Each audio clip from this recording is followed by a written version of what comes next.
এই বছর এই প্রথম পুতলিকা সেল করলাম। পুতলিকা হাতে পাওয়ার পরে সর্বপ্রথম কাজ হচ্ছে মোটা পাতা চিকন পাতা আলাদা করে ফেলবেন। একটা ডাল দিয়ে মিনিমাম 3 টুকরা করবেন, এরকম নিচের দিকটা করে লাগিয়ে দিবেন। তারপর টুকরাও ওরকম নিচের দিক করে লাগিয়ে দিবেন।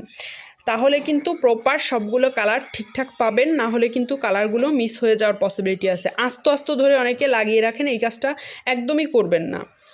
আর আমার ডাল দেওয়া কথা ছিল হচ্ছে 35+, আমি আলহামদুলিল্লাহ 40+ ডাল দিয়েছি, 43 বা 44 পিস ডাল দিয়েছি।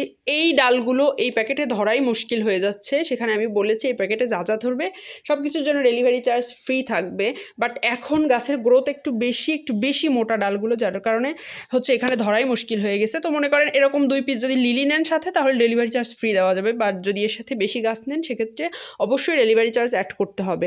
আর আমি কিন্তু এই প্যাকেজের সাথে ডেলিভারি চার্জ ফ্রি রেখেছি। তবে যদি এই প্যাকেটে না ধরে বড় বক্সে নিতে হয় বা আরও বড় প্যাকেট নিতে হয়, সেক্ষেত্রে অবশ্যই ডেলিভারি চার্জ দিতে হবে। আর আমি দামটাও একদমই বৃদ্ধি করিনি, গত বছর যে দাম ছিল ওই দামই রেখেছি।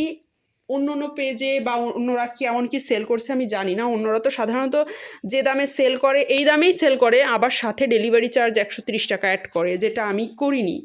আমার কিন্তু সেই সেম এই প্যাকেজটা 25 থেকে 30 কালারের প্যাকেজ, 40+ হেলদি বড় ডাল, 250 টাকা এবং হোম ডেলিভারি চার্জ ফ্রি থাকছে, ঠিক আছে? আর সাথে অন্য গাছ নিলে প্যাকেট বড় হলে সেক্ষেত্রে আপনাকে আলাদা করে ডেলিভারি চার্জ দিতে হবে।